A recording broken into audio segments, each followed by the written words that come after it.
Is that Michael or is that Jeff?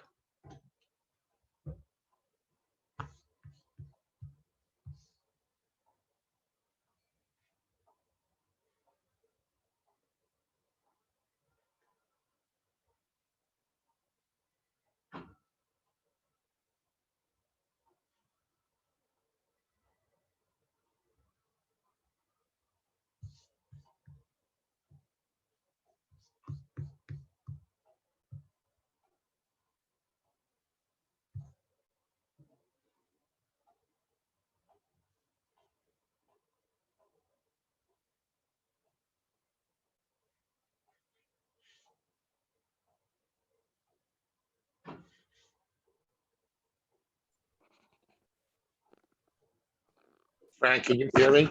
I can, yes. How are you?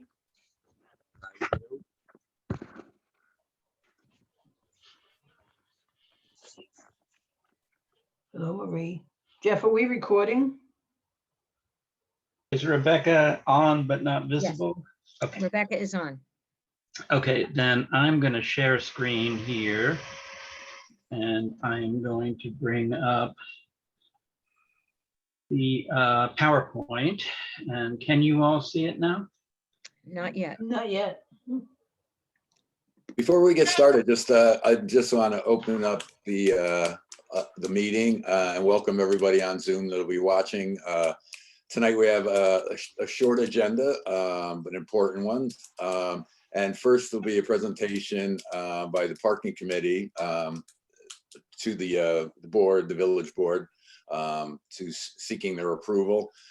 We're not going to be asking, just for everyone to know that's watching, we won't be taking public comment on the parking committee report today. We will be setting a date soon, and I think we'll be going over that when we'll have a public hearing. And at that time, everyone, will be able to comment on what the proposal is moving forward. So with that said, I'd like to introduce Jack Goldstein, who is going to be presenting the report and as part of the committee. And Jack, it's all yours. Okay, are you seeing the PowerPoint now? Yes. Yeah. Oh, great. Okay. So just moving on to the table of contents for a second, there are a few thoughts that I think are important to consider as you're reviewing this. One is that you'll see when the committee introduces itself that it's made up of members who have very different perspectives on parking and on the village and have different life experiences of the village. But I'm really glad to be able to say to the board and to the public who will see this, that we're bringing our set of recommendations to you all unanimously. And we worked very hard to achieve a consensus based on our belief that this set of recommendations will be good for residents, will be good for business, will be good for visitors, and will be good for the village as a governmental body. Second, to keep in mind is that we are not presenting or recommending an infrastructure approval, an infrastructure solution to the problem. We're not making recommendations for the construction of a parking building, nor are we recommending any significant capital investment, either in equipment or hardware of any kind.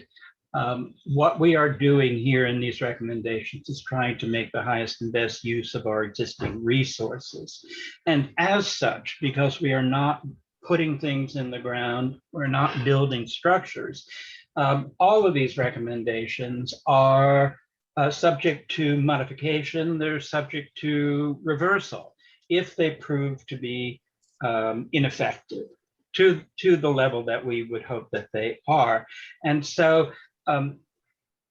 we are asking both the board and the public to view this set of recommendations as a pilot project that will need to be tested over time to see how it's working and how it may need to be improved. At the end of the day, if all or any of these recommendations prove to be irrelevant, at any time, they can be reversed.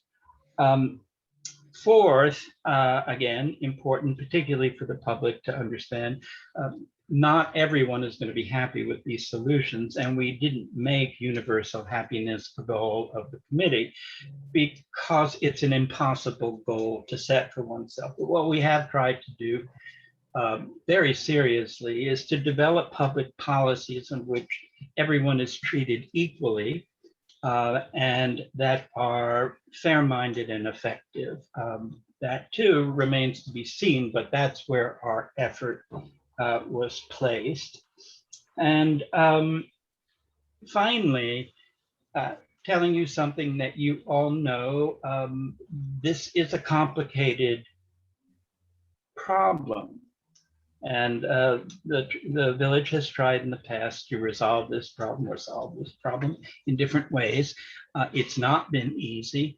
And it's not been easy because it is complicated. And so what we've tried to do in this presentation is to simplify it down to a comprehensible snapshot of what it is that we're recommending and what the effects will be of it. Okay, if you can hold your questions to the end of the presentation, that would be great. If you can't, then that will be acceptable. So moving on, are you seeing my cursor move? Yes, Yeah. Jeff.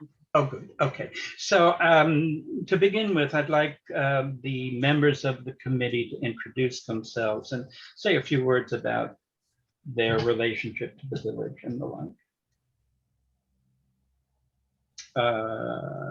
You're Dan? first, Jack.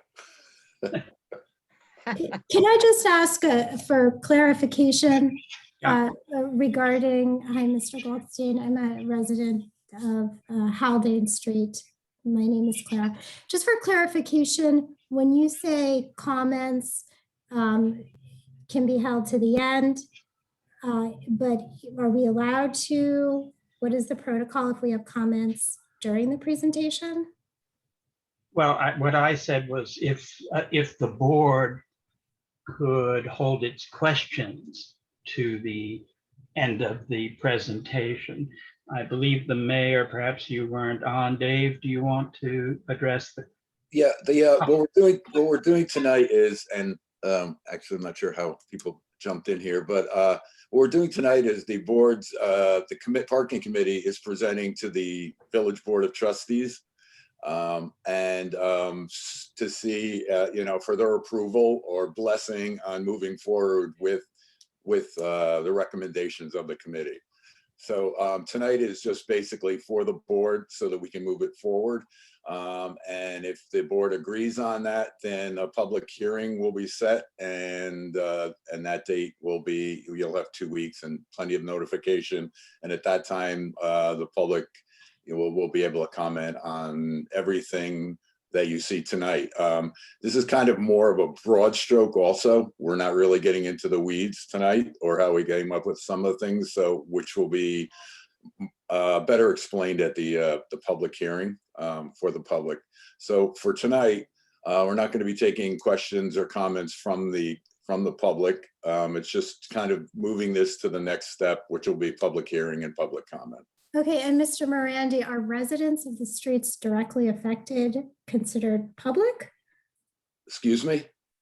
Are you considering residents of the streets who are directly affected part of the general public? And is there going to be an opportunity for the residents of the streets who are directly affected to be heard outside of public forum? Yes, at the public hearing, we will hear the public, meaning the general public, people that will be affected, store owners, if they're not residents, yes, people that are affected by it, yes. I think that to answer your question. And how will you notify us when the public hearing will be held? It'll be advertised in the papers, it'll be on our websites, it'll be as many places as we can get it. And we'll be, I think, do we have a date already, or kind of, we might have, it'll be definitely, there'll be plenty of ways we'll be advertising. And the last thing that I want to do is hold up the the presentation, but I just want it to be noted that as a resident of the street who's directly affected, and I feel perhaps not in a fair and equitable way, I am not happy that I was not notified in advance. There was one trustee who notified me on the street, and I'm grateful for that. But there was no direct notification of the people, of the residents.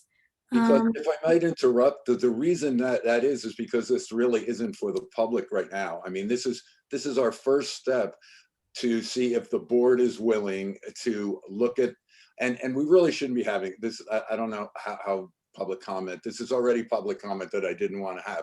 If I can explain, I don't know how I can make it clearer. Tonight was just so that it was being a presentation from the committee to the village board, because the village board has to approve moving this forward. The village board could say, that's great, these all sound like great recommendations, we're not willing to move this forward. Or we can say, yes, this all sounds good, let's go to the next step, let's see what the public has to say. I understand that, and I don't want to take up any more of your time. My concern is just that there wasn't a whole lot. As a resident of a street who's directly affected by this, and I was not notified that there was even any conversation happening around that. And just as a tax-paying resident of the village, that is a lot of concern to me. And I'm gonna hand it over now, and I appreciate your clarifying about the public comments, but I just would like to say that that is quite a concern. And I know I'm not the only one. I'm sorry I can't alleviate your concerns by my explanation, but this is kind of how policy will work, and that's all I can say.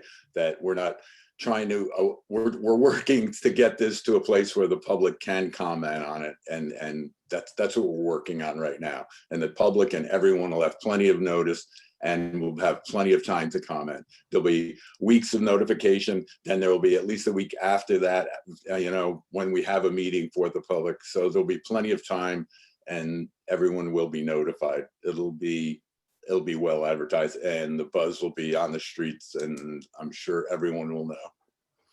So with that said, Jack, if we can continue, and also Jeff or whoever's controlling tonight, can we just stop public comment?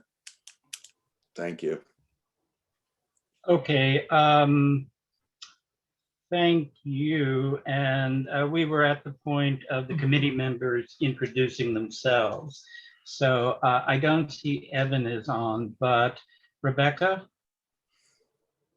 Hello, I'm Rebecca Ramirez. I've been a resident of Cold Spring for 3 years. I'm a business owner, own a business, Cold Spring Cheese Shop, and I am on this committee because I would love to help make our main street better serve our residents. Okay, Rebecca, can you turn up your volume a little bit for the next time? Thank you. Is Dan there? Good evening. My name is Dan Valentine. I live on Garden Street. I grew up in Cold Spring and spent most of my life in the village on the street. And I'm a volunteer in the fire department. Thank you. And we have one member, Evan Hudson, who is not on the call tonight. I'm here. Can you hear me? Oh, Evan, you're here? Yes. Yeah, Great. can you hear me? Yes, can hear you. Yeah. Okay. Evan Hudson, 19 High Street, lived in the village since, I think, 2009, with Andrea, 3 kids, and very happy to be serving on this committee. I think it's doing incredibly important work for the village. Great, thanks.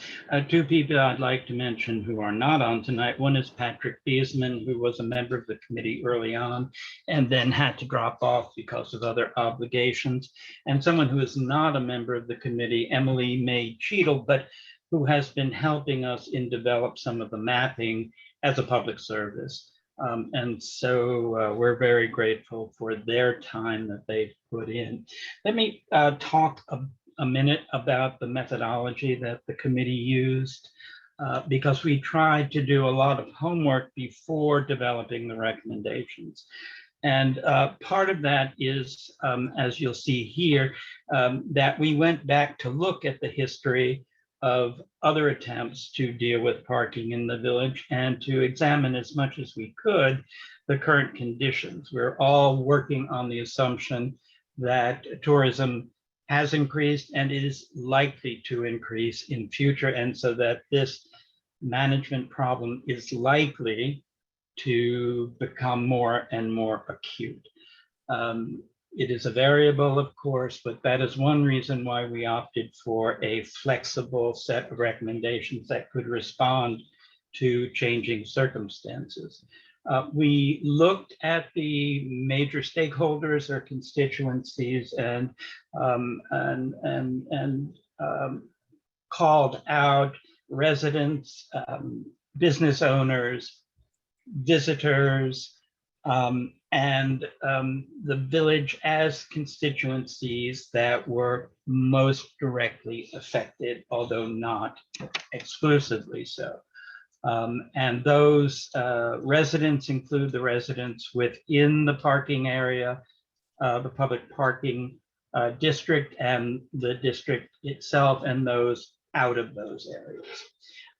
We tried to get the best counsel we could, including consultation with the New York Conference of Mayors, which is, as it sounds, a group of mayors, and their purpose, I mean, is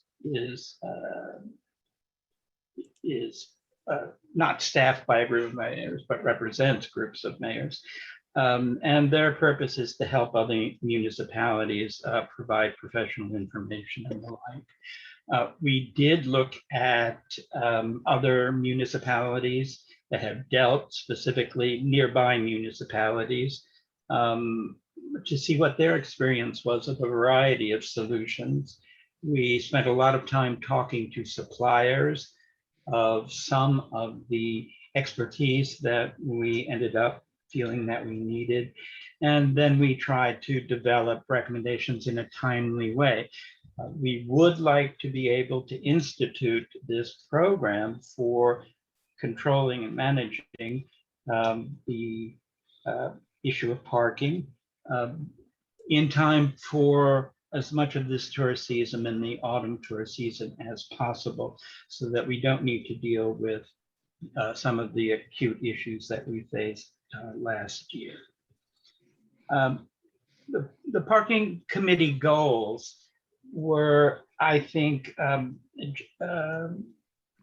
broad-based goals, and had to do with, again, a management approach to this in mitigating the negative burdens that are borne by residents and visitors and business people alike by overcrowding vehicular traffic and the experience, again, that we had last summer of more visits than we were prepared to handle at the time. We also worked very hard to find reasonable and equitable proposals that would be acceptable to the public at large and the constituencies, and that had a good chance of working, and that were common sense proposals.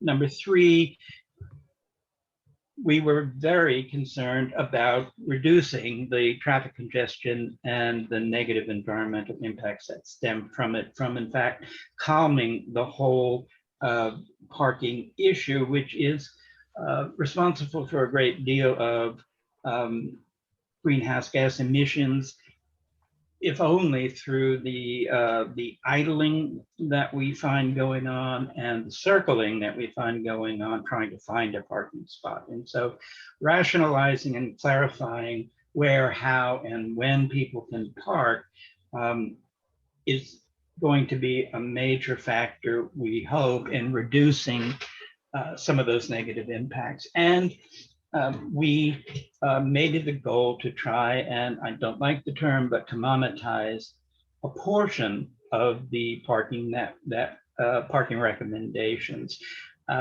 As you probably know, the village does benefit from the commercial activity generated by tourists, but it doesn't benefit directly. It is an indirect contribution to the village's operating budget that comes from the county level. And so what we hope to do here was to provide a revenue stream that went directly from the tourists who were visiting and who were using goods and services in the village that the village was paying for, and to make it available directly to the village so it could handle the problems that it needed to directly. So, and improve the budget overall. So those were the goals. They are not, I think, unusual for a situation like this, but I do think that they are the underlying, reaching these goals will provide the underlying platform for achieving a better quality of life in the village and greater financial security for the village. So the next slide, I'm going to take you through the 5 recommendations. There are 5 of them. 3 of them actually represent a designation of parking areas. 2 are more administrative.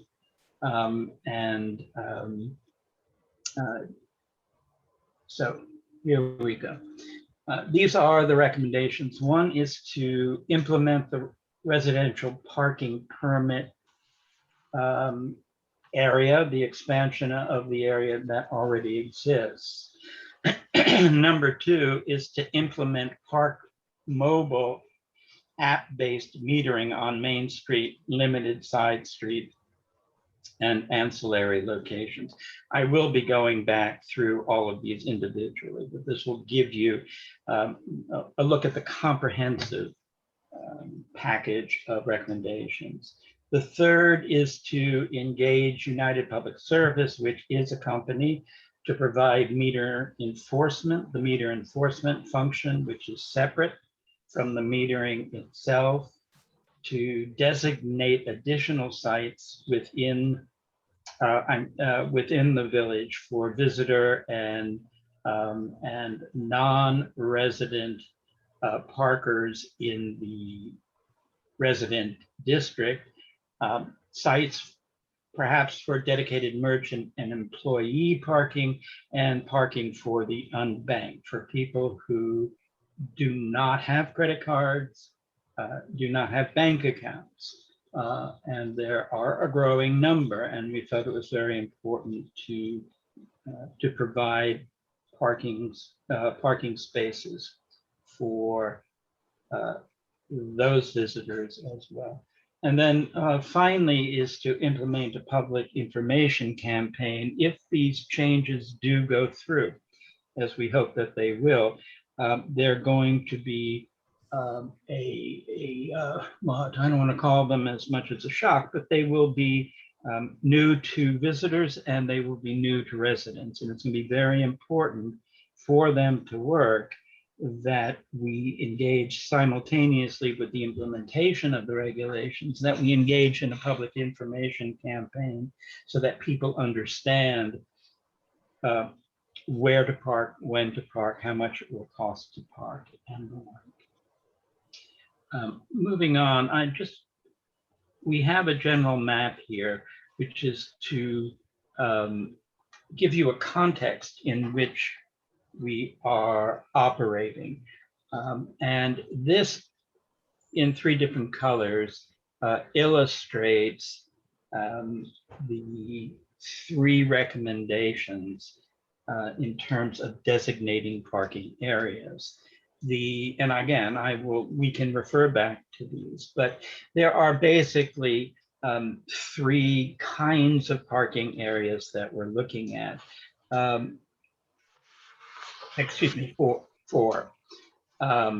And the yellow areas, yellow streets, that's High Street and Church, Garden Rock, Stone Street, are the 11 blocks that are under a consideration for a residential parking permit area. The blue represents free parking, and I'll get into the details of that. The free parking or the existing regulations, current regulations, that the state requires whenever there is a residential parking permit district implemented. The pink areas are those that we are recommending for metering. And the green down here, which does not show up well, on the boulevard, and actually it should go around the corner on Campbell Avenue, are some of the areas that we are considering and recommending be designated for things such as merchant owner and employee parking, some more free parking. There are a variety of uses there, but I will go into that in more detail as we move on. So let's get to recommendation number 1, which is to implement an expansion of the existing residential parking permit area. And the 11 streets you'll see on the slide that have been approved for this purpose are Railroad, Stone, Cross, Garden, Church, High, Northern, Haldane, Furnace Rock, and Kemble, from Main Street to Rock and to the Rock and Wall intersection. Let me take you back for a little history on this. Establishment of this kind of a residential parking district requires state approval and the adoption of a local law once that approval has been granted. We have, the Village of Cold Spring has gone to the state for such approval twice. One in 2005, when a residential parking district was established to the west of the railroad tracks, and it currently exists now. And then in 2015, when this 11 street expansion was proposed to the state approved it, and the Village Board of Trustees enacted a local law enabling it to implement it at a time it saw fit. When establishing one of these districts, the state imposes a certain number of requirements, legal requirements. One is that within that district, 80% of the parking spaces on the street have to be dedicated to residents within that district, and 20% of the spaces have to be reserved for non-residents in that district. The configuration, in other words, where you put the 80% and where you put the 20%, is flexible.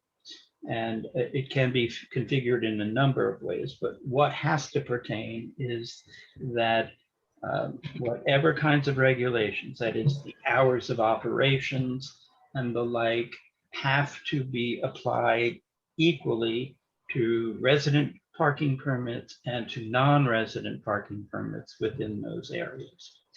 And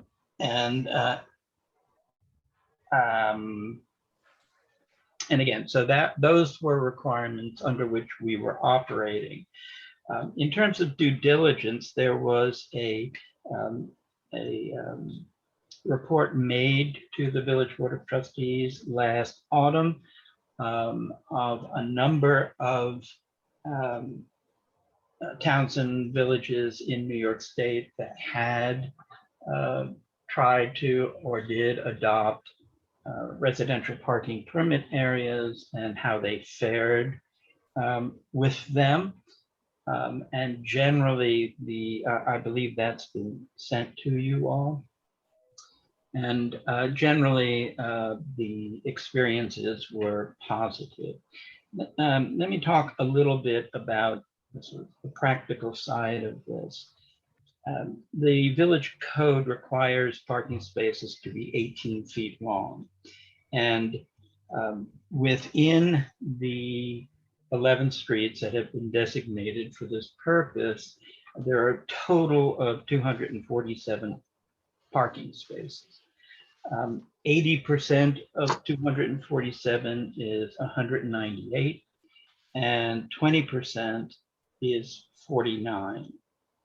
Now, the committee is recommending, and so this is to say there are enough parking spaces.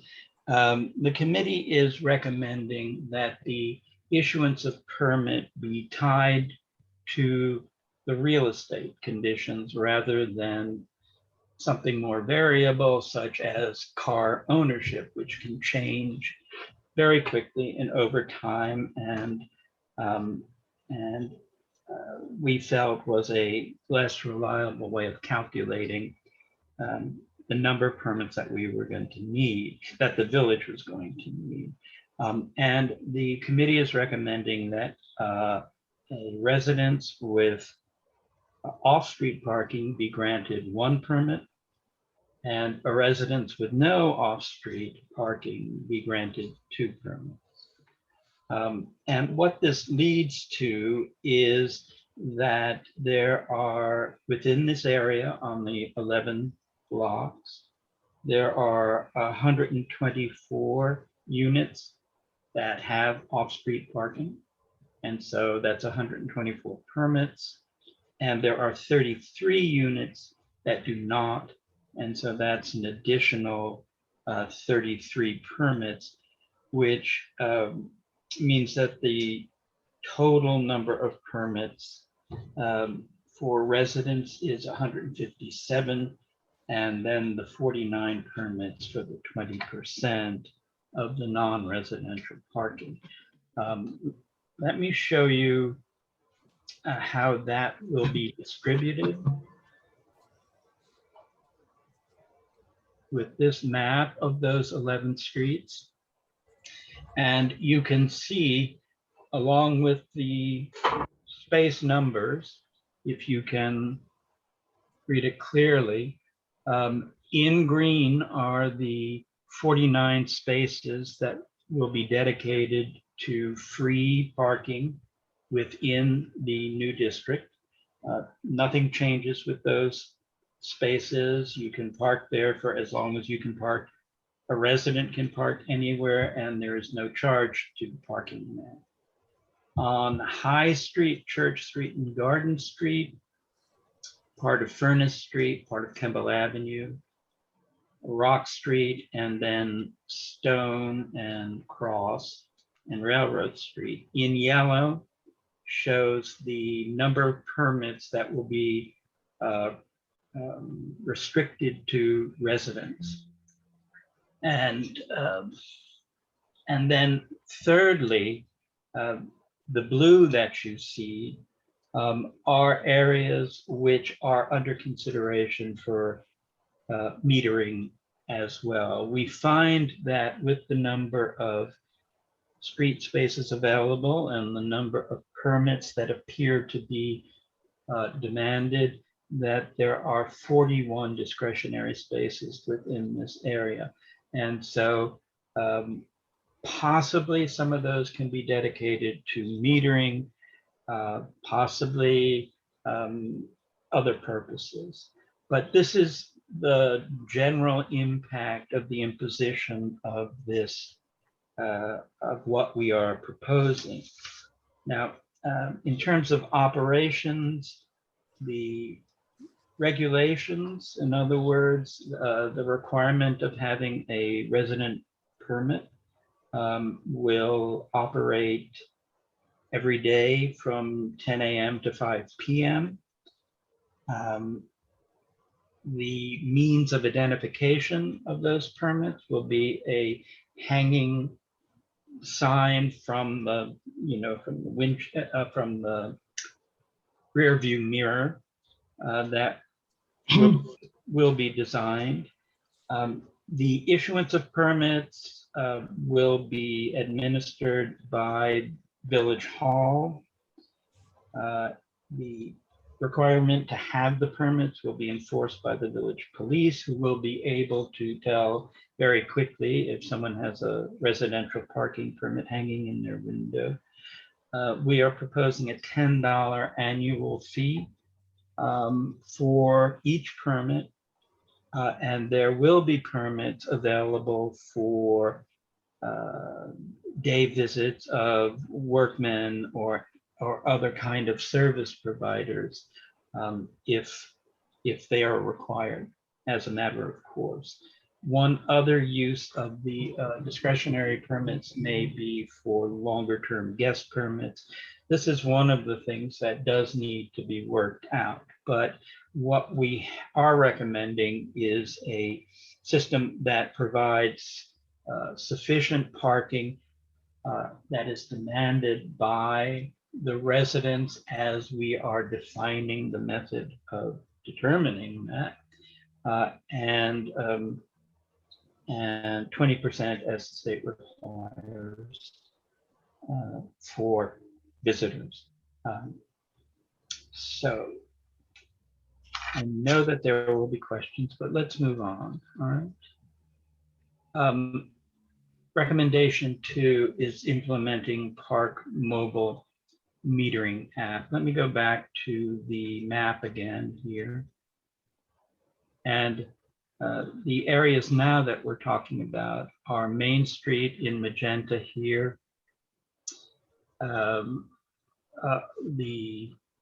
western portion of Northern Avenue, the village lot, which would be converted over to the new system. As you know, now there's a kiosk there that is very expensive, and an area in front of Mayor's Park, the head-in diagonal parking there.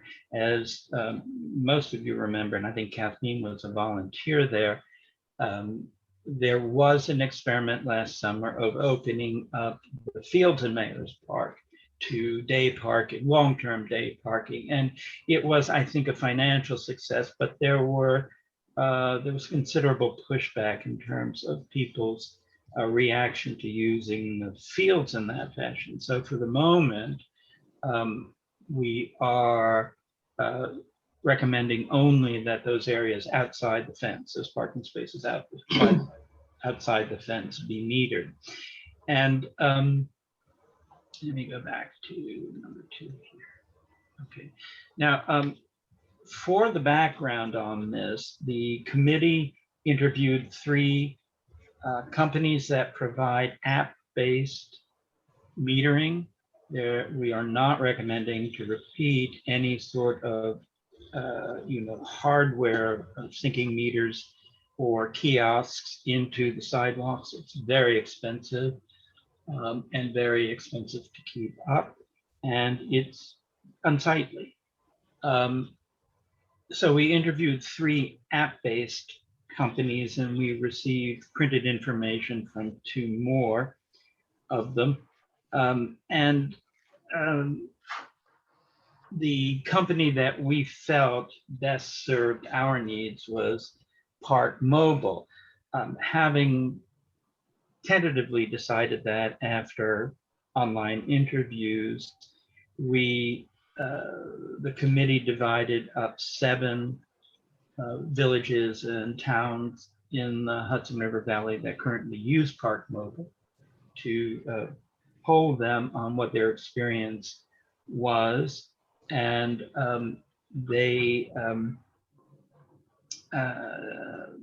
ParkMobile received very high marks, both in terms of flexibility and reachability and general customer service.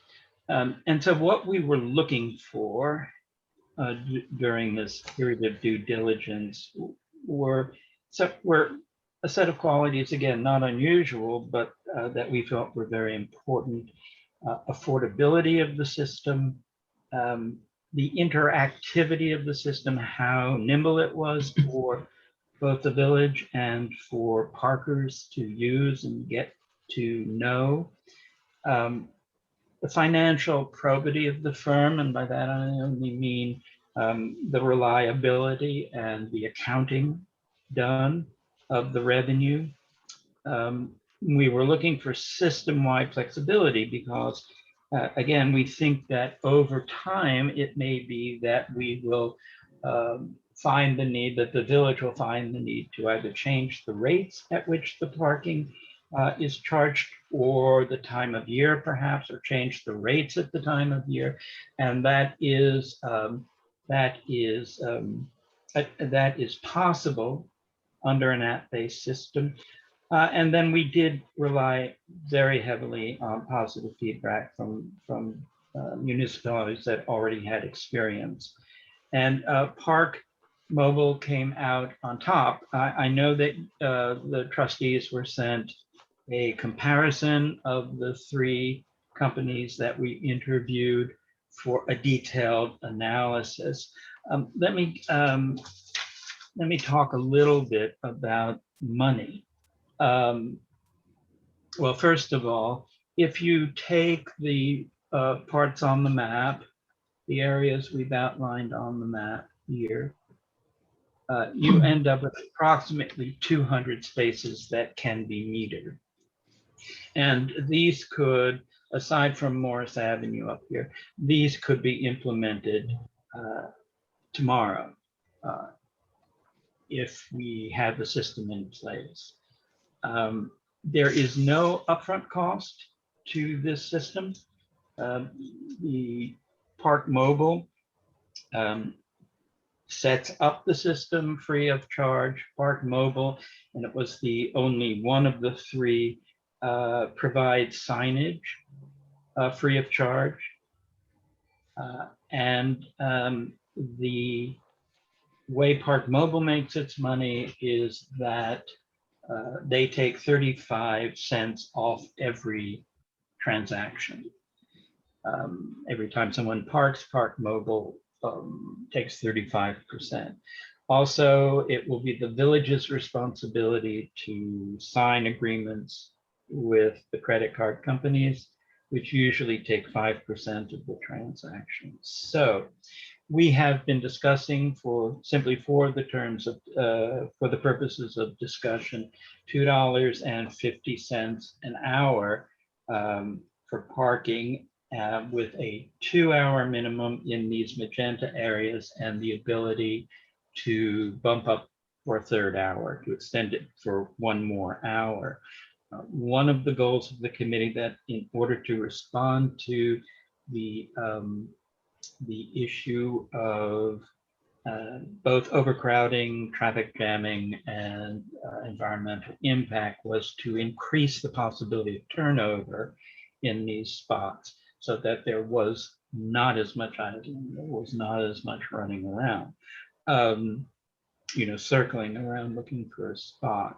So if you take a sort of basic scenario of $2.50 an hour times 3 hours maximum in a specific spot, that's $7.50. And with ParkMobile's 35 cents off, you get $7.15. And with the credit card set at 5% of the transaction, it leaves you with $6.80 per 3-hour parking spot there. And if you multiply that by 202, you get about $1,400 for the total metering areas for 1 cycle of parking. And so if you can anticipate 2 cycles of parking or 6 hours of parking during the day, then you're at you reach about $3,000 for the day. And so whether or not that proves to be the reality of this remains to be seen, and will be a function of how much people are willing to pay and whether the numbers continue to rise in terms of visits. But the potential for significant revenue coming from these metered spaces without a major investment, save in one case, which Dan is going to speak to you now. Without a major capital investment, the potential there is significant to increase the revenues of the village.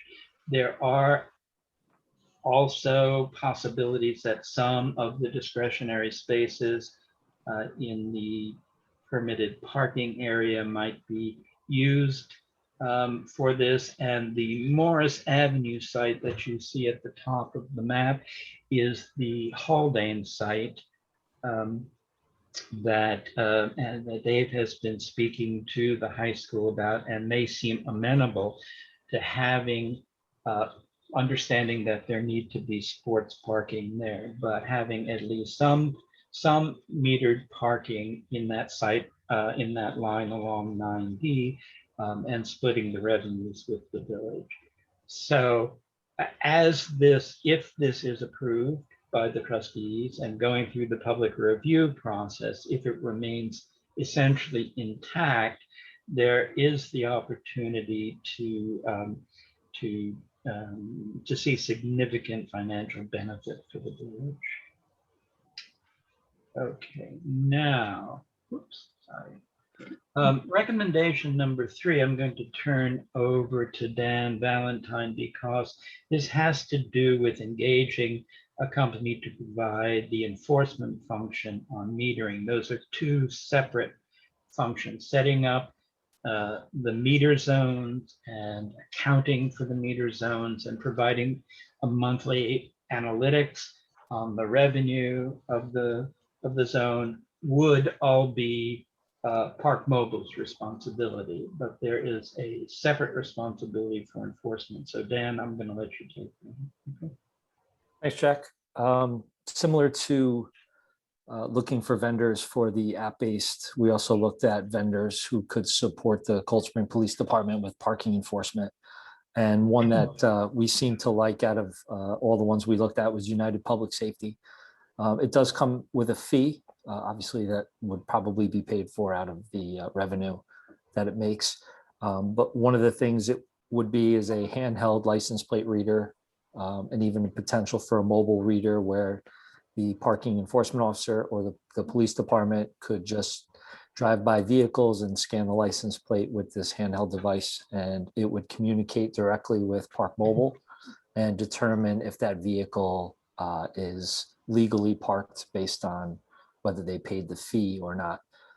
If the vehicle's in violation, it would communicate through the app, help populate the parking ticket and actually print it out on a small printer that could be worn on the belt of the parking enforcement officer, who would just tear the ticket off and apply it to the vehicle.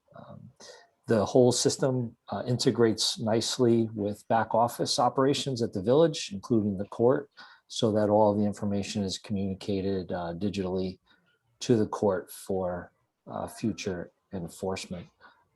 It has room for growth. As I mentioned, it could go mobile, where we could get a small electric vehicle or something where we could put a license plate reader on and the officer could just drive around the village checking on the payment of parking. As far as the residential permit enforcement, the officers would just be checking the permitted areas to see if they had the appropriate parking placard hanging in the windshield. And if there was no parking placard, that vehicle would be ticketed as well. Okay, now at the time that we were putting together this presentation, it appeared to us that United Public Safety was the front runner, basically because they were more reasonable. My understanding is now that Dave and Marie have been contacted, by other companies who, learning that they were being underbid, are now interested in talking about what the fees might be for their securing the contract. So this is one of those areas. I left United Public Safety in the presentation because they are the front runner at this point. And they do fulfill all of our needs. The cost of this, if it stays, if it remains as it's currently projected, would be about $18,000 for a 3-year contract, and it would be amortized over those 3 years at $6,000 a year. So, whereas I say this is the largest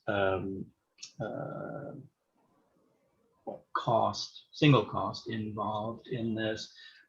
It is within the realm of reasonability in terms of the revenue that one can safely project. At least that is the view of the committee, and I certainly agree with that. Recommendation number 4. This has to do with where we might find breathing room for parking and for special constituents that currently have been parking free. And if these recommendations were to move forward, would not, in many of those cases, under the current recommendations, enjoy free parking. And so we looked at areas both, and are still looking at areas that are both under the village's jurisdiction and private property, and are involved. Dave is deeply involved with several of them now, all of which look promising. The area on the map in green, as I said, which should have gone around the corner to Kemble Avenue, could provide 61 spaces that could be dedicated to shop owners and their employees. There are a surprising number of employees who drive into the village and currently park either on Main Street or on the side streets. We would propose that they be given special permits at a de minimis cost, and that they be that areas down there be designated for those purposes for the period of time when it appeared to be necessary. The Boulevard 2, the area which is currently designated winter parking, has 22 possible spaces. Dave has negotiated successfully, which is a more than minor coup, with Metro North to allow the village to use 50 spaces in the Metro North parking lot on weekends, the southern portion of the parking lot, and to advertise it as being available for free parking. It, as you know, the difficulty with Metro North has been there's always been free parking there, but there's been a hesitancy on their part to allow us to promote that in any way. So that is, I think, a major step forward, and that would be 50 more spaces, which would be free spaces. Could not charge in those spaces. I mentioned to you the Haldane site along 90, which potentially has 36 spaces. And then Depot Square would remain the same, remain as it currently is, which is 13 spaces of 2 or 3 hour parking with no charge. And so we felt also that a growing problem in looking at these spaces, not just the trying to separate the employees of the various businesses, and particularly of the restaurants, taking away from paid parking or adding pressure to residents in the permit parking area. And there are other certain, there are residents on Main Street that would need to be accommodated as well, as best these recommendations can do so. But also there are a growing number of people who do not have credit cards and therefore could not use the app, which is all by credit card or phone. They do not necessarily have smartphones, nor necessarily bank accounts. And so we wanted to make sure that there was a fair number of spaces that would be available to visitors who fit that description. I know that the discussions with Haldane are still taking place. Metro North, I think Dave had a meeting today with them. And so there is room to breathe, the committee believes, in maximizing the use of these very available and very convenient spaces, as long as people know that they're there. And the fifth and last recommendation, as I mentioned at the beginning, is that if this is all accomplished, and it is the committee's wish that, or desire that it be accomplished, that it be given a chance to see if it's sufficient. The key to it is informing people about it. And so we need to find ways to drive virtual traffic, either to the parking map or other sources of information. And there are websites available to us, the village website, the chamber website, Putnam County Tourism website, and the hospitality businesses in and around Cold Spring all have websites and can do so. But we may want to reach out to the tourism industry itself or Metro North to make this widely known that this new system is being put in place, and for people to get an understanding of how it's going to work. And that's for residents or nearby visitors and distant visitors. And finally, the next steps and the timetable. There are certain aspects of what we're proposing, the changing of the direction of Haldane Street being a part of that, and also the in the code designating certain of the specifics that will apply in the parking district.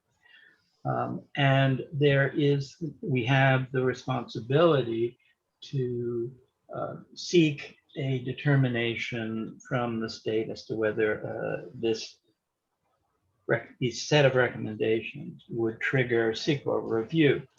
And the way that this works is that first, both of those issues would be submitted to the county planning department, which has a month to take a look at them and decide whether they have any comments to make, and then a reference, at least of CEQA, to the state level. Now, it is the committee's recommendation that we apply for a negative declaration of economic impact, of negative economic, a negative declaration of environmental impact to the state, which we could expect a response within a month. So what we are envisioning in terms of the time frame here is that we have at least, at the minimum, 2 months administrative processes, both at the county and the state level. Within that 2-month period, our vendors, if they serve to be our vendors, feel that they would need 4 to 6 weeks in order to integrate their systems, set up their systems, and integrate them into our back office functions. Were the board tonight to approve this set of recommendations moving forward, and giving us time to finalize it and to schedule a public hearing, it would be our recommendation that if that approval were to be made tonight, that a public hearing be noticed and dated for 2 weeks from tonight, or as soon thereafter, 2 weeks from tomorrow, Monday, excuse me. And that the normal week following the public hearing be observed. And so the public hearing process, both on the parking regulations and on the CEQA and the village code recommendations, excuse me, and on the village code recommendations, would be completed in 3 weeks. And speaking to the young lady who was on before, the public hearing is an opportunity, is the administrative and regulatory opportunity for the public to express all of its concerns, and the village is obliged, obligated to take those concerns into consideration, not necessarily to accept them or act on them, but to seriously take them into consideration. And so we could, if all goes well, fit in the remaining administrative functions and requirements within the 2 months that we're setting for the environmental process, which is all to say that it is possible that we could implement this whole program, or the majority of this program, by the beginning of July, which would meet the time frame for a practical test under the conditions that we expect to see. And that is, again, the committee's recommendations, that should be our proposed time frame, and that we do everything we can to observe it, and hopefully to then to implement a system that we feel, on the best of our experience and information and the research that we've done, will greatly improve the parking situation, the quality of life in the village, and the financial standing of the village. So that is it. Thank you very much for listening for all that time. And questions? I Jen, have. Oh. Go, Kathleen. you go. Oh, all right. First of all, gratitude to everyone on the committee. This is needed to happen, and you have really begun to tease out all of the issues that were intertwined. And I'm so grateful that we have a really strong starting point. What's not clear to me is if in your consideration of the calculation of parking spaces, the residents of Main Street, the apartment dwellers on Main Street, and some single family homes on Main Street, whether those folks are calculated in the resident parking permit areas, and if not, where those folks are intended to go if metering is instituted on Main Street. Because I don't myself have a sense of exactly how many residents with cars we're talking about on Main Street. And I wonder if in your research you did get a sense of that number, and then how you figured them into the configuration of the plan. We did get a sense of them, and they are quite numerous. I don't recall the number offhand, but they are significant. We did not calculate them into the 11th Street district because Main Street was excluded from the district. Because of the the way the enabling legislation was structured. I see. So Exactly. you are prevented by the restriction of the enabling legislation from calculating them into those numbers. That is correct. So in order to, I'm asking a question. I'm Yes. phrasing it as a statement, but I'm asking a question. In order to accommodate Main Street residents in an expanded residential district, the enabling legislation would have to be modified. That is correct, but also to do that would then interfere with the metering function of Main Street. Right. And so what we sought seriously to do was to identify other spaces that could be dedicated to people who found themselves in that situation, which is an administrative one, but it is also one that underlies the revenue producing aspect and also the needs of the merchant community. And so we turn to solutions such as Campbell Avenue and the boulevard, Uh-huh. as that are areas that the village currently controls. There are other areas that are being considered. There are areas in the Department of Transportation property, on the Department of Transportation property, which is not being gainfully used at this point on Fair Street, and would need to be cleared out. We need to be put into more acceptable conditions. But we are looking at that, and we are looking at whatever kind of excess and ancillary spaces there are. The two major constituents that of a class that you're talking about, of the category that you're talking about, are the Main Street residents and are the employees Mhm. of mostly the hospitality businesses on Main Street. I can't tell you right now whether the available ancillary parking spots would meet the needs of all of those, but I'm myself as an individual committee member, and it hasn't been discussed, would put a priority on the residents as having first priority. Also, the numbers, I did do an informal survey of the numbers of employees, and it came up to about 100. Were they all in the village at the same time? But they are not. Mhm. And it is also a variable number because employees there are many ways for the employees to arrive in Cold Spring, and they can drive in, they can walk in, they can take the train in, and they can be dropped off. And the percentages of the employees that do arrive by any one of those means changes all the time because there's rehiring all the time.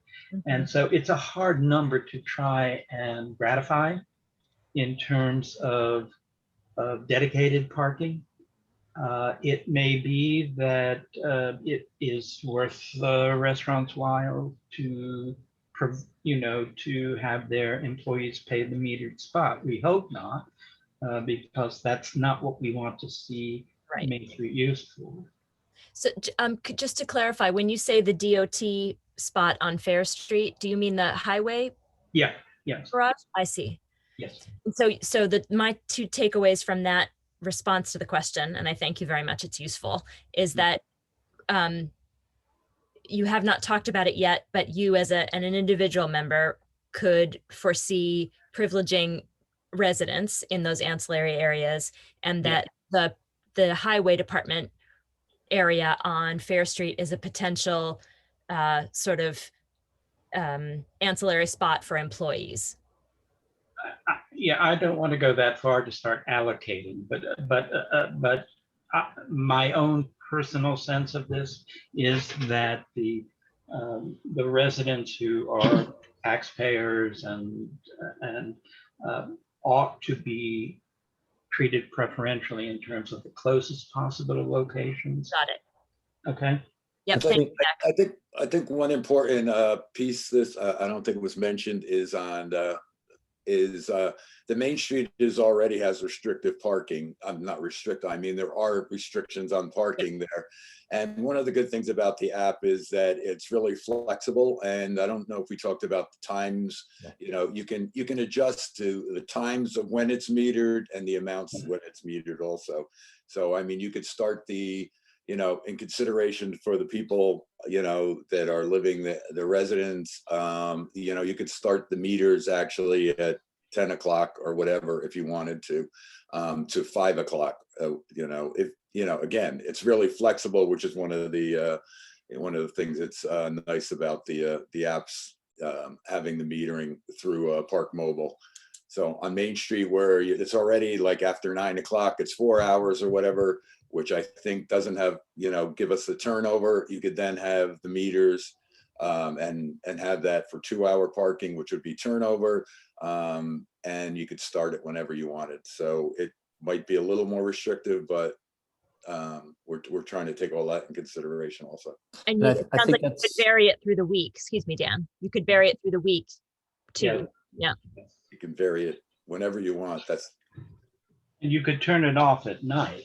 Well, that's I think what we didn't mention was if we were to meter parking from 10 a.m. to 5 p.m., even the residential permit parking, once 5 p.m. happens, anybody can park anywhere in the village overnight until 10 o'clock the next morning, and then they can't park in the residential permit area without a permit. And if you're in the metered spot, you got to pay the meter. And so it's only a few hours during the day that we're talking about. Thank you. I have a few probably fast, small questions, but I have a number of them as you were talking, Jack. On your slide that talked about the designated sites for visitors, you listed a bunch of streets. One of them was Haldane. You said periodic 36 spaces. I assume you're talking about Morris Avenue by the Haldane School and not Haldane Street. Is that correct? Or are you talking about Haldane Street? It was the recommendation 4 slide. Yeah, he was talking about the parking lot across from the tennis court on Morris Avenue. Okay, so it's Morris Avenue, right? Yeah. And not Haldane Street where it says Haldane periodic. Okay. And the second part of my question on that, Depot Square, from what I understand, Depot Square, most of those spaces are part of private property. Are we just counting them because they're open spaces? Because I don't believe the village owns too many spaces on Depot Square. No. I don't. I think you're correct that is private property there. I think there's a long understanding with the private property owner that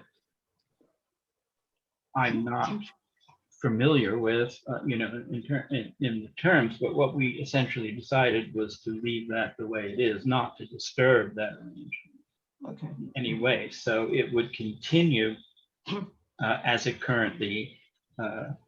is currently regulated. It would be free parking, and I believe it's 2 hours in the line of the restaurant parking, and I believe it's for across the street in those few parkings. Okay, a few others, Jack, I'm sorry. You talked about the resident permit being from 10 a.m. to 5 p.m. Is that 7 days a week? Yes. Okay, and you also spoke about a visitor or temporary permit for maybe people who have to work. Is there going to be a fee for that, or how do we get that? I don't think that we discussed whether there would be a fee for it. I, again, personally would recommend not. I think it's a convenience permit, and I think it should be available. What we probably would need would be the license plate of the vehicle that was expected. I bet that is my point of view. And from what I heard just before this conversation, can we zone the village differently? So say, for example, parking on High Street is not as expensive as parking on Main Street, or is it all gonna be the same price? Can we zone it? Can we zone, like, are you There can parked be- in? There's going to be different zones in the working through ParkMobile. So like we could have Main Street could be a zone, and then some of the side streets can be another zone. The metered parking at the Muni lot could be another zone, and you can have as many zones as you want. And they can all be different And they can pricing. be different, yeah. And that'll register when you go to pay. Yeah, and I have one last question. On ParkMobile, it was 35 cents per transaction. Yeah. So if I park and pay for the first 2 hours, which is a minimum, it's 35 cents. if I want to add another hour, it's an additional 35 cents or no? You know, Fran, that came to me about an hour before this presentation tonight when I was working out. And I honestly don't know the answer, whether they would take another 35 cents or not. We'll I have to think with put, the way the current meter works, if you go online, I think it's a fee every time you add money to it. okay. Honestly, we didn't ask that during the discussions. As I say, I did think about it, but didn't have time to follow up, but we'll get the answer to that. Okay, I ran out of questions. Again, I'll echo what Kathleen said. This has been 6 years in the making, and you guys have pulled this together in a very short period of time. So thank you so much. Super grateful. Jack, could you go back to the color in the Google map image, Yeah, please? yeah. So on it looks like it's a portion of Cross Street that is also pink between Stone and Fair. Is that intended or is that an error? That is intended. That was intended. Okay, so a short portion of Cross Street will also be metered. Metered, yes, a certain number of spots there. So And past the big corner. Not clear yet, Kathleen, where it will be, but part of Cross will be metered and part of Cross will be residential permit parking. Okay, And thank I you. think, I'm sorry, I think that on the other map that you had on the 2 slides down, there were some metered parking spaces on the beginnings of High Street and Garden Street and Church Street and Furnace. Those are also going to be metered where the Well, blue that's is. All streets as they abut Main Street, we are going to attempt to have paid parking for some number of those spots. So High Street, Church Street, Garden Street, Stone Street, Cross Street, Rock Street, Campbell Avenue, and Furnace Street. And then on Northern Avenue, the section between Fair Street and Garden Street will be metered. Okay, thank you. okay. And also, Fran, look on Church Street, we are reserved, there are 4 spots in red, and that's for the firehouse parking. Right. I'm surprised. I see that you have 23 residential parking, I believe, on one side of High and 20 on the other. That sounds like a lot. And I'm sure you counted them all out, but I didn't think there were that many houses on High Street. But those are the number of spaces, not necessarily the number of houses. Oh, okay. I thought those were the number of permits. No. No, okay. No, gotcha. those are the number of spaces Okay, for thank you. residential permits. Got you. Thank you. And that's a function of 18 feet. Right. Mhm. I will say that I am quite concerned about the density of population we have on Main Street, and that those folks do have are privileged in whatever location can be the closest to Main Street. Yeah. And Yeah, you know, if someone's coming in for shift work, you know, I'm remembering a conversation I had with Marie, which was enlightening to me, about a study that she read about people wanting to see the space they're going to park in, and that, you know, we do have other parts of the village that people don't loop through, right? That don't have the same impact as the lower village because they're just farther away, and people don't think to park a little farther away and walk down.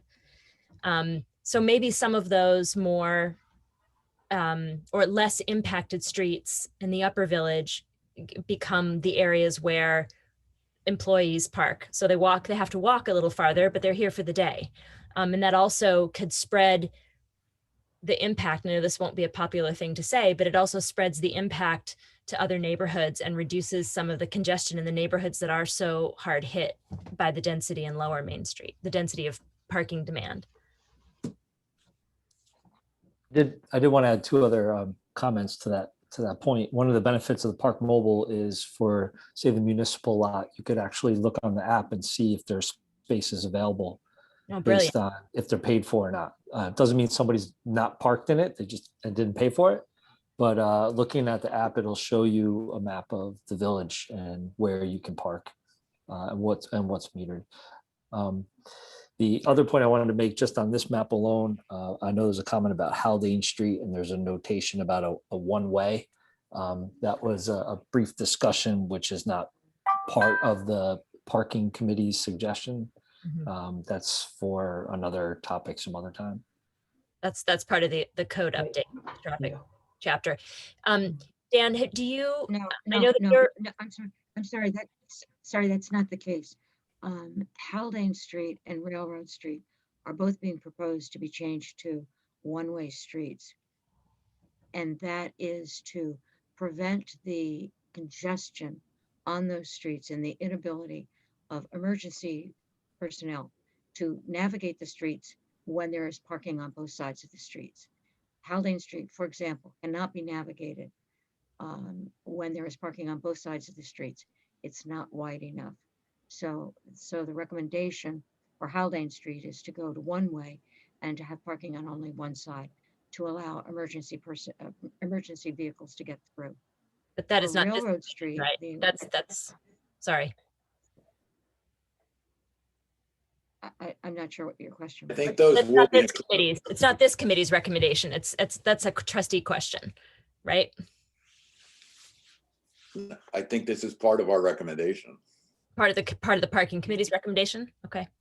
That's how I. Sorry, I don't think the parking committee is recommending the one-way street. This is my understanding, at least. I thought we received the information that Haldane was going to become one-way, and we're making the recommendation about the number of free parking spaces on Haldane. I think that's the limit of our recommendation.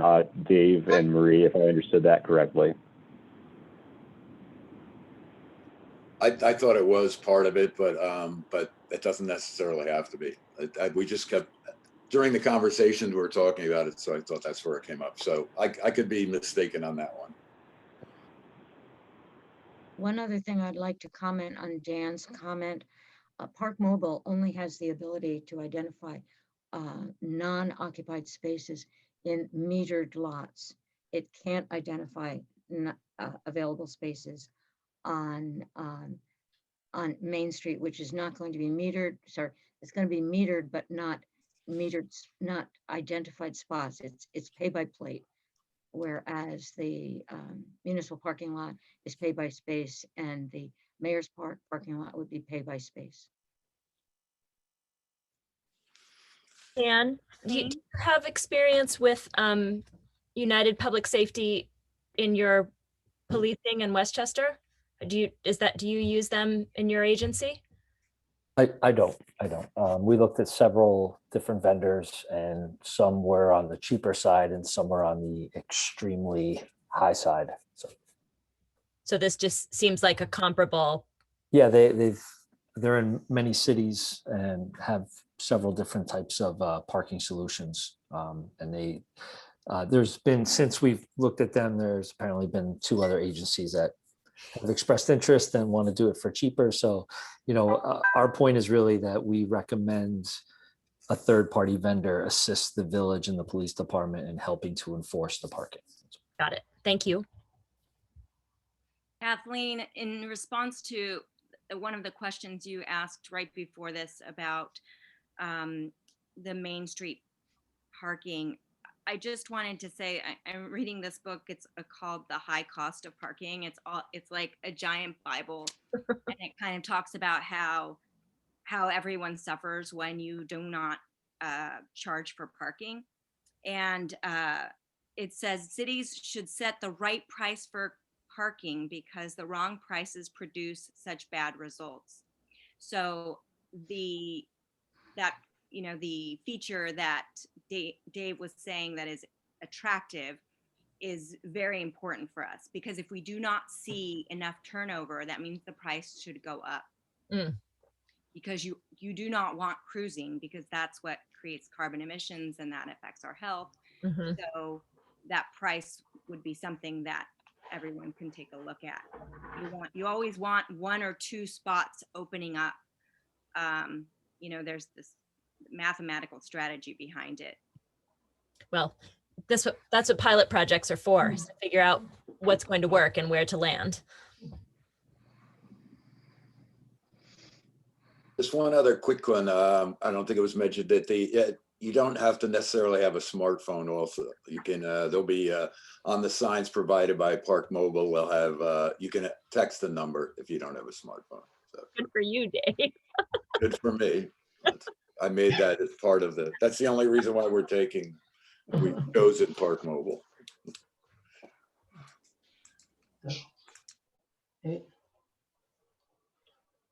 Do we have to make a vote on this at this point? If everyone's ready to, we can. I mean, two of us obviously are on the committee. So it would be up to you and Kathleen if you need more time to digest or whatever or get any more information to move it forward, then, we'll do it as soon as you're ready. I'm comfortable with the presentation tonight. I've read it over, I've looked it over, asked enough questions. I'm comfortable with going forward tonight. It's up to you, Kathleen. Well, although I am frustrated with the Main Street residents issue, I understand that was a problem created in 2015 from poorly structuring that residential parking permit structure in the beginning. So this is what we have to live with now. And so it is what it is. And I think that we have to make a try. And I'd like to get it before the public as soon as we can, so we have a shot at doing some portion of this or all of it this season. I'd love to go forward tonight. Okay, so I don't think we necessarily have to vote, or, well, we can vote. I'll make a motion to move forward with the proposal and the recommendations from the parking committee. I'll Second. second that. In favor? Aye. Aye. Thank you so much. Thank you. Just Let the us one thing on the, I'm not sure if Main Street can be included in a residential parking. You'd have to modify the state enabling legislation first, and that's a I longer don't story. think it could Yeah. ever be there. I'm not sure if they can allow Main Street since it's The business district. Oh, right. But Kathleen, I think everyone on the committee certainly got the message about that's an outstanding issue that needs to be addressed with specificity and effectiveness. So that is how we'll spend our time. That's why we wanted to get the go ahead so that we can refine it down. Right on, Jack. Thanks. Thank you all so much. All right. May we say good night? Night. Good Good night. night. Dave, you want to make a Bye. motion to adjourn? We have No, other we have items. we need our screen Oh, back. sorry. Yep. 2 more items. Okay. I'm going to say good night. Good night, Good night, Jack. Jack. Thank you. Thank you, Bye. everyone. Bye. Thank you, Jack. You're welcome. Thank you all. Thank you, Rebecca and Dan and Evan.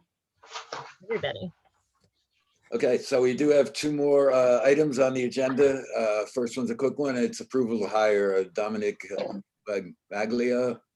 Hopefully I didn't mangle your name, as temporary labor for Highway Department at $13.50 an hour. We have a recommendation from the Highway Crew Chief. He worked with the village last year, I believe, and Bugsy was enthusiastically recommending him. So I'll make a motion. The seasonal hire. Oh, sorry, Dave. That's the seasonal hire for the summer. Oh, yeah. I see in his email. Can I ask a question, and please don't all kill me at once? If he worked last year and he was really good, can we bump him up to $14 an hour? Or is that just gonna drive us crazy? I mean, do that. it sounded like he got $13.50 last year. I'm definitely for that. I am too. I was hoping that would be raised. Yes. Okay, so I'll make a motion to approve the hire of Dominic Maglio for temporary labor at the rate of $14 per hour. Second. All in favor? Aye. And thirdly, a discussion on adding a staffing position, secretary for the boards and office assistant. Is Jeff on? Jeff is on. Yes. Jeff, if you'd like, would you like to just kind of run through this quickly, or? Yeah, I'm not going to read through the whole thing. I know Dave has seen this. The couple of things have happened. Certainly COVID has kind of brought to the forefront the need for our personnel to be as technologically advanced and skilled as possible, which currently, I don't know if we could actually say that. Things are changing. Bringing on Charlotte certainly has increased. As she's doing fire inspections, there's a need to track that. There's a lot of administrative work that needs to be taken up. All this stuff is kind of falling on me right now. Short-term rentals are coming down the pike very shortly, and there's going to be all the work that's involved with that, as we talked about tonight with the residential parking program. The workload's increasing. It's falling on my desk. Michael has left. So now I'm doing HDRB planning, ZBA meetings. Some weeks that's 3 nights a week plus minutes, which is usually a Saturday thing. Plus Michael, he took care of the video recordings. He did the minutes. That was it. He wasn't a true secretary to the boards. In the past, the secretary of the boards has done much more, especially now with the website as we look to move information online. There's a lot of work involved with preparing, getting everything online for the boards, communications afterwards, whether it's public hearing notices, sending out approvals, coordinating stuff with Charlotte. So this is all basically falling on me. And, we need to bring someone else in. I do have Ann there. And there's no secret, and I've spoken to Ann about this. Her computer skills are lacking. She's good at the stuff. She does stuff that we need to have done, but anything to do with the computer, the simplest spreadsheets, loading things up to the website, preparing anything, that's not her. So we need a secretary for the boards, and I need that person to do more than what Michael was doing for the boards. So I kind of put together this plan that kind of takes into account all of this. Michael was working approximately 20 to 25 hours every 2 weeks. That was per pay period, doing what he was doing. Kind of went over this with Michelle, and we sketched out some things. We came up with 20 hours a week for a new person to do the secretary of the boards and also to help out in the office. We envisioned somebody would be in 2 days a week on a part-time basis, as well as doing the nights for the meetings and then getting minutes done as Michael did in the morning whenever, and I would expect a new person to do that also. So that's the Reader's Digest version. Deb, where do you, sorry, Dave. Oh, go ahead. Where do you anticipate putting this person with Charlotte's office set up? I have no idea, to be honest with you. Right now, it would be the most likely scenario would be a shared office with Ann. Okay, because Ann's part-time. Ann's 10 hours Monday, a week? Wednesday. Ann she works 15, 16 hours. It depends on where we are with water billing, and there's different things that go on, but and you've got overflow space in the little conference room if you needed it for project work. And yes, except we do not have a computer in there. Yeah. So but I would envision a shared space with Ann. I have not discussed this with her yet. She's very territorial about that, but. And there's also shared space with Charlotte. Potentially, yes. She's not there. Yeah. Yep. If I haven't mentioned this to you, but given that Michael currently does, I think you said between 20 and 25? 20 and 25, yes. Okay, so that averages out to 12 and a half by end per week. Right. So if we were hiring somebody for 7.5 additional hours per week, I don't think they can do everything that's listed here. I had the same thought. Well, Michael did the key responsibilities. Well, he didn't verify completeness of applications. No. He didn't do meeting prep. Correct. He did the so these would all be new responsibilities for that person. I think the 20 hours a week is too low. That could be one difference is that whoever this person will be, I will do the Board of Trustees meetings and the minutes for those. I don't, so it would just be the the HDRB planning and zoning. I just think it's more important for me to be at the Board of Trustee meetings and know what's going on and what comes out of those. So that's one meeting that they won't be doing that Michael did. But you're right, 20 hours could be too low. I mean, if we want to say 25 hours, that's, Or yeah, I mean, it's, could we start out with doing the meetings, taking the doing the videos, posting the videos for the 3 boards, and hold off as secretary for the boards until we see how that person is able to adapt or adopt to the other responsibilities. That means Jeff stays on Yeah. taking minutes for the other boards? yeah, that's still, if you want, I mean, you want to look at, you're saying that's too much for somebody, well, let's see, but what what that leaves for me to squeeze in into 37 and a half hours in a week is difficult. So, So you are currently performing everything which is under secretary to the 3 boards. right now, yes, with Michael's departure, let's put, if we bring in someone to do what you're saying, just what Michael did, which was the videotaping and the minutes. So that still leaves me with doing all the posting on YouTube. the posting on YouTube realistically doesn't take that much time. But so we're leaving everything on my desk, plus we're adding short-term rentals and we're adding the residential parking permit and the Board of Trustees meetings. So I think if we, if we get the right person, even if we make it 25 hours a week, I mean, we need to get somebody who's technologically advanced. And we need to get the person that needs to do the job. I mean, it may be that we start out with 20, 25 hours and find out that they can't handle it, but that's something, if it's the right person and they really can't handle it, then we have to face that point. I think if we start out giving them less work, they're never going to work up to what we need them to do.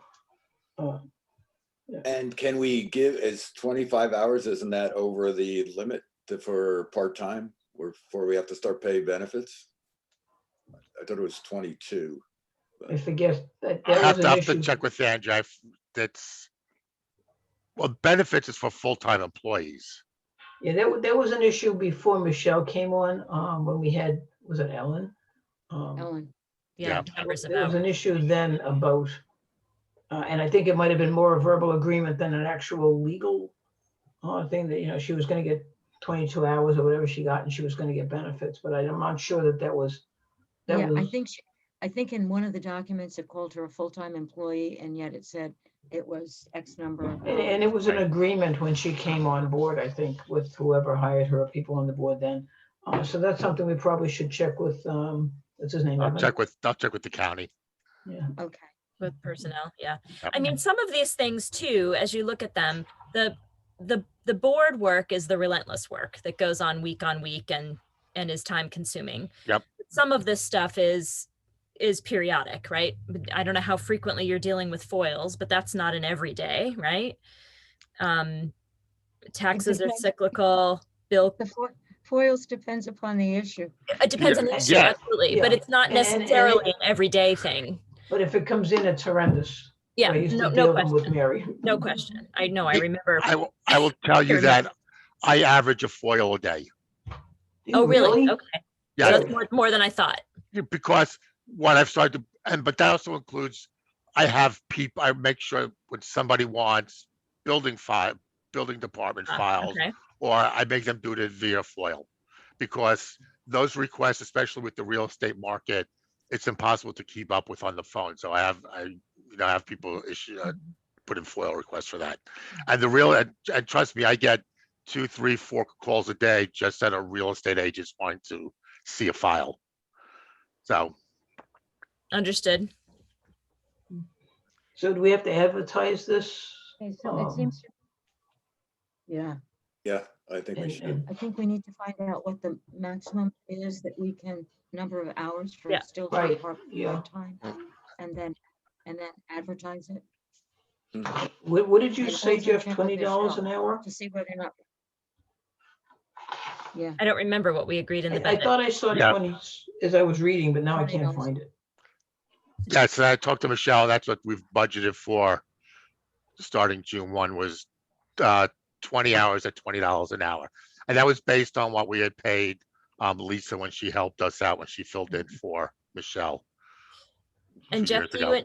do you envision, in the way that you've done with other recent job listings, putting it out to low HUD and a broader audience of publications? Not necessarily. I think we could probably just advertise locally and get a decent response. My understanding is that that's what Phillipstown did, and they got a decent response. Okay, so we'll start there. Yep.